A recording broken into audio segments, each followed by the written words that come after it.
Lydia Ngazi alina emyaka 3 era ng'enkola y'ekizaalaggumba ey'empiso agimazeeko emyaka 7. Ngazi atubuulidde lwaki yasalawo okwettanira enkola eno. Bw'okuba there is time okusanga ofunira oluzaalo n'oyenda kusipeesingamu. Okuba olina omwana alina emyaka nke2 n'oyenda ozaale hanyuma y'omwana kuhika emyaka nka 6. Ono agamba nti akozesa ekitongole ky'ebyobulamu ekya Maristops okufuna obuweereza buno. Babanza kunyegesa bike bikukwata ha family planning, nayitegereza namala kwetegereza nataha mu kitongole omwo.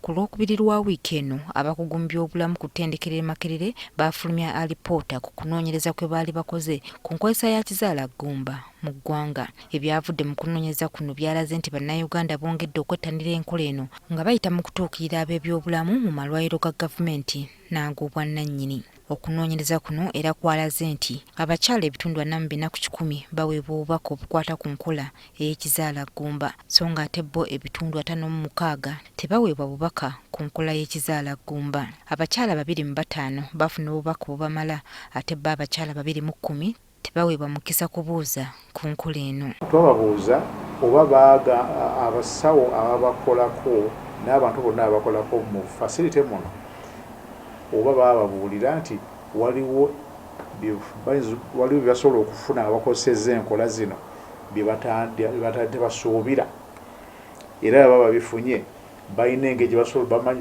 babuuliddwa engeri gyebasobola okubyewalamu. Twagadde okumanya oba byo ebikozesebwa mu nkola ya kizaalaggumba bibaayo mu malwaliro.